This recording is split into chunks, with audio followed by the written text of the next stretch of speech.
যে আমার মেয়ে আমেরিকা চলে যাওয়ার পর আমার মেয়ের জামাই বাইরে থেকে মেয়ে নিয়ে আসে ঘরে, এটা কোনোভাবে আমি এটা হতে দেব না, যেটা আমার মেয়ের জন্য খারাপ হইব। আমার মেয়ের জামাই কেন বাইরে থেকে মেয়ে নিয়ে আসবো, আমি আছি না, এরকম বলছে। তো দেখা যায় যে আমি হঠাৎ শুনি যে আমার মাও আর কি আমার দুলাভাইয়ের সাথে ফিজিক্যাল রিলেশনে জড়ায় যায়। তখন আর আমার দুলাভাই আর কি বাইরে থেকে মেয়ে আনতো না, তখন আমার মার সাথে আর কি উনি এনজয় করতো। তো ওরা যখন আর কি ফিজিক্যালে রিলেশনে থাকতো তখন ওরা অনেক খারাপ সাউন্ড আসতো, যাতে আমি শুনি, এরকমভাবে আর কি তারা ফিজিক্যাল করতো। তো সেই ক্ষেত্রে একদিন 2 দিন 3 দিন 4 দিন এরকম 1 সপ্তাহ হওয়ার পর যে আমি আর থাকতে পারতেছি না, আমিও আর কি করলাম, আমিও শেষ পর্যন্ত আমি দুলাভাইয়ের সাথে থাকা শুরু করলাম। আমি ওনার সাথে ফিজিক্যালে রিলেশনে জড়াই গেলাম। সো এভাবে দেখি যে উনি আমার প্রতি আকর্ষিত বেশি হইতেছে, আমার দুলাভাই আমাকে ছাড়া আর কিছুই বুঝে না, এরকম বোঝা যাইতেছে। যেহেতু আমার লেখাপড়া কমপ্লিট হয়ে গেছে, এখন ভালো একটা জায়গা থেকে সম্বন্ধ আসে, আমার দুলাভাই আমাকে দেয় না বিয়ে করার জন্য, বলে কি কেন তুমি বিয়ে করবে কেন, আমি আছি না, তুমি আমার সাথে থাকবা, আমি তো তোমাকে সবই দিই। তো আমি আমার জীবনে একটু বলতে না, আমার লাইফে এনজয় করতে গিয়ে আমি দেখলাম যে আমার নিজের লাইফটাকে আমি নিজের হাতেই নষ্ট করে ফেললাম। একটু সুখ পাওয়ার জন্য নিজের বোনের হাজব্যান্ডের সাথে আমি ফিজিক্যালি জড়াইলাম।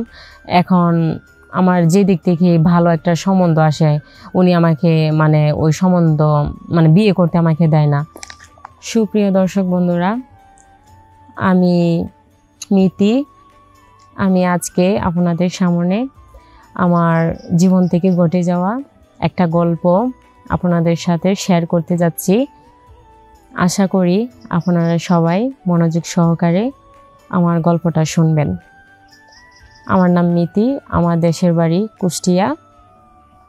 আমি বাবা মার খুব আদরের একটা মেয়ে ছিলাম, কারণ আমি ছিলাম সবচেয়ে ছোট। আমার ভাই বোন ছিল, আমরা 2 বোন ছিলাম আর একটা ভাই ছিল বড়। তো সেক্ষেত্রে আমার লেখাপড়ার দিক থেকেও আমি অনেকটা এগিয়ে যাই। আমার বাবা মা, আমি ছোট বলে আমার বাবা মা আমাকে অনেক আদর স্নেহ করতো, আমি যা বলতাম বাবা মা আমাকে তাই এনে দিত। তো এভাবে দেখা যায় যে আমাদের সুখের পরিবার ভালোই চলতেছে, বাবা মার সাথে ভালো আমরা একটা দিন কাটাইতেছি।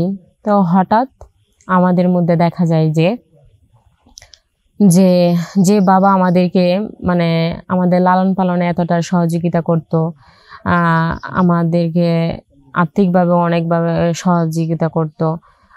আমি যখন কলেজে পড়ি তখন উনি আমার জন্য অনেক টাকা দিত, যাতে আমি ভালো একটা রেজাল্ট করতে পারি, ভালো পোশাক পরতে পারি, এরকম।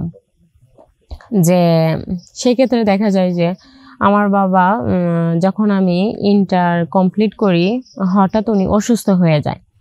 তো অসুস্থ হওয়ার পর তিনি আর কোনোভাবে সুস্থ হচ্ছে না, এরকম দেখা যায় যে আমার বাবা যে জবটা করতো, উনি অসুস্থ হওয়ার জন্য ওই জবটা আর উনি আর করতে পারতেছে না।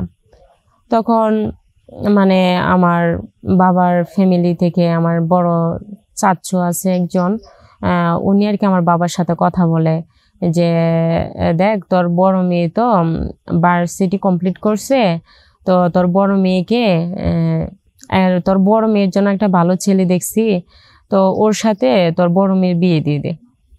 তখন আমার বাবা অসহায়, কারণ ওনার জবটা চলে যাওয়ার পর থেকে উনি মানসিকভাবে অনেক চিন্তায় পড়ে যায়। তো চিন্তায় পড়ে যাওয়ার পর উনি আর কি আমার ওই বড় চাচুর কথা উনি শুনে বলে কি যে আচ্ছা সমস্যা নাই, ছেলে যেহেতু অনেক টাকা পয়সা আছে, ভালো একটা চাকরি করে, তার কোনো কিছু অভাব নাই, তা যা আমার বড় মেয়েও তো লেখাপড়ায় অনেক ভালো, সেক্ষেত্রে আচ্ছা যাও, আমি ছেলেকে নিয়ে আসো, আমি মেয়েকে বিয়ে দেব। তো দেখা যায় যে পারিবারিকভাবে মানে আমার বড় বোনের বিয়ে হয় ওই ছেলের সাথে। বিয়ে হওয়ার পর আমার বড় বোন মানে উনি লেখাপড়া কমপ্লিট করার পর উনি আমেরিকা চলে যায়। সেক্ষেত্রে দেখা যায় যে আমার দুলাভাই বাসায় একা থাকার কারণে অনেক মেয়েদেরকে বাসায় নিয়ে আসতো, উনি ওই মেয়েদের সাথে রাত কাটাতো।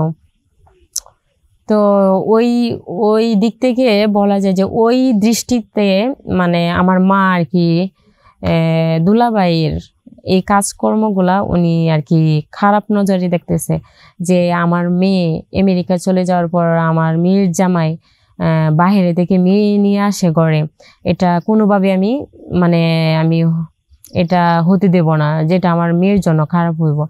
আমার মেয়ের জামাই কেন বাহিরে থেকে মেয়ে নিয়ে আসবো, আমি আছি না, এরকম বলছে। তো দেখা যায় যে আমি হঠাৎ শুনি যে আমার মাও আর কি আমার দুলাভাইয়ের সাথে ফিজিক্যাল রিলেশনে জড়ায় যায়। মানে তখন আর আমার দুলাভাই আর কি বাহিরে থেকে মেয়ে আনতো না, তখন আমার মার সাথে আর কি উনি এনজয় করতো।